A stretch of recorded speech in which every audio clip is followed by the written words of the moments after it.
নমস্কাৰ স্বাগতম জনাইছোঁ মোৰ আকৌ এটা নতুন ভিডিঅ'লৈ কৃষক বন্ধুসকল আশা কৰোঁ আপোনালোক সকলো ভালে আছে কৃষক বন্ধুসকল আজি আমি আলোচনা কৰিম ধান খেতিত বাৰুকৈ আক্ৰমণ কৰা কিছুমান কীটপতংগৰ ওপৰত তাৰ ভিতৰত আজি মই আপোনালোকৰ মাজত শুৰপোকৰ বিষয়ে কিছু আলোচনা কৰিম কৃষক বন্ধুসকল এই শুৰপোক বানপানীৰ পিছত আগষ্টৰ শেষৰ পৰা অক্টোবৰলৈ হোৱা ধান খেতিত বেছিকৈ আক্ৰমণ কৰে এই শুৰপোকৰ পলুৰ ৰং ডাঠ সেউজীয়া আৰু গাত দীঘল আঁচ থাকে আৰু এই পোকে এডৰা শস্য হোৱাৰ পিছত আন এডৰা শস্যলৈ যায়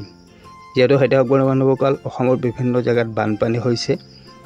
আৰু বানপানী কমাৰ পিছত আমি তাত ধান খেতি কৰিম তো ধান খেতিত আমাৰ বানাক্ৰান্ত অঞ্চলত শুৰপোকে বেছিকৈ আক্ৰমণ কৰে এই পোকৰ পলুবিলাকে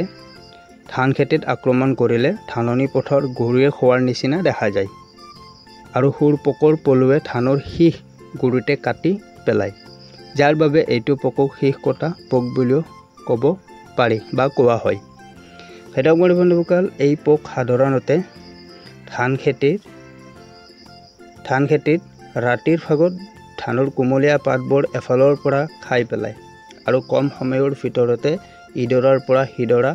ধান খেতি গৰুৱে খোৱাৰ দৰে কৰি পেলায় এই পোকৰ পলুবিলাকে খেতিয়ক বন্ধুসকল এডৰা ধান খেতিত খোৱা আৰম্ভ কৰিলে তাৰ পিছত নেক্সট এডৰা ধান খেতিত আক্ৰমণ কৰিবলৈ লয় আৰু এনেকৈ খাই দিয়ে যে আমাৰ ধান খেতিডৰা গৰুৱে খোৱাৰ নিচিনা দেখা যায় যদিহে আমি এই পোকৰ নিয়ন্ত্ৰণ কৰিব বিচাৰোঁ আমি ঘৰুৱাভাৱে এটা পদ্ধতি লগাব পাৰোঁ যেনে খেতিয়ক বন্ধুসকল ধান খেতিৰ পথাৰত শুৰপোক নিয়ন্ত্ৰণৰ কাৰণে ধাননি পথাৰৰ মাজভাগত জেং বা গছৰ ডাল পুতি দিব লাগে আৰু এনে কৰিলে সেই জেং বা গছৰ ডালত চৰাই পৰি পোকবোৰ ধৰি খাব পাৰে এইটো হৈছে ঘৰুৱা ব্যৱস্থা আৰু যদি খেতিয়ক বন্ধুসকল আমি কীটনাশক দৰৱ প্ৰয়োগ কৰিব বিচাৰোঁ তেতিয়াহ'লে আমি বীজৰ দোকানত খেতিয়ক বন্ধুসকল BHC নামৰ এটা পাউডাৰ লাভ কৰোঁ BHC খেতিয়ক বন্ধুসকল এই BHC পাউডাৰটো আমি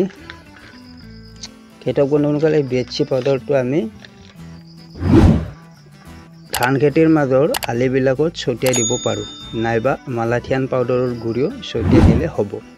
মালাথিয়ান পাউডাৰো আমি বীজৰ দোকানত পাওঁ আৰু মালাথিয়ান পাউডাৰটো আমি স্প্ৰেও কৰিব পাৰিম আৰু ধান খেতিৰ মাজৰ আলিত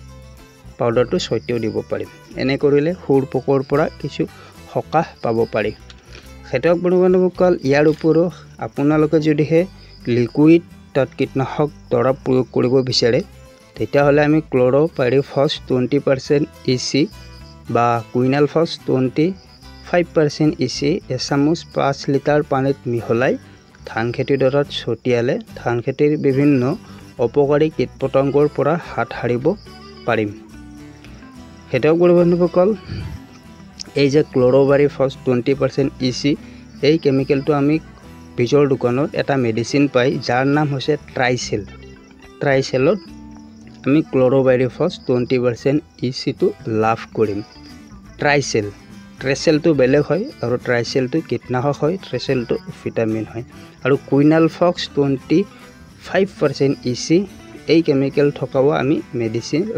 মেডিচিন বীজৰ দোকানত লাভ কৰিম আপোনালোকে বীজৰ দোকানত কুইনালফক্স থকা মেডিচিনৰ নাম ক'লে আপোনালোকক বীজৰ দোকানী দিব নতুবা ট্ৰাইচেল আপোনালোকে সকলোৱে জানে ট্ৰাইচেলটো আমি আনি ধান খেতিত স্প্ৰে কৰিব পাৰিম এনে কৰিলে ধান খেতিডৰাৰ শুৰপোকৰ পৰা আমি কিছু ধান খেতিডৰা ৰক্ষা কৰিব পাৰিম বাৰুকৈ ধান খেতিত এইবিলাক কীটপতংগ আক্ৰমণ কৰিলে ধান খেতিডৰাৰ উৎপাদন কম হোৱাৰ লগতে আমাৰ কৃষকসকলো বহুতো লোকচানৰ সন্মুখীন হ'ব লগা হয় যাৰ বাবে খেতিয়কসকলে মূৰে কপালে হাত দিবলগীয়া হয় তো খেতিয়ক বন্ধুসকল আশা কৰোঁ আপোনালোকে আজিৰ এই ভিডিঅ'টো চাই ভাল পাব তো ভাল লাগিলে প্লিজ ভিডিঅ'টো এটা লাইক কৰিব শ্বেয়াৰ কৰিব কমেণ্ট কৰিব লগতে চেনেলটো ছাবস্ক্ৰাইব কৰিব তো ধন্যবাদ জয় অসম।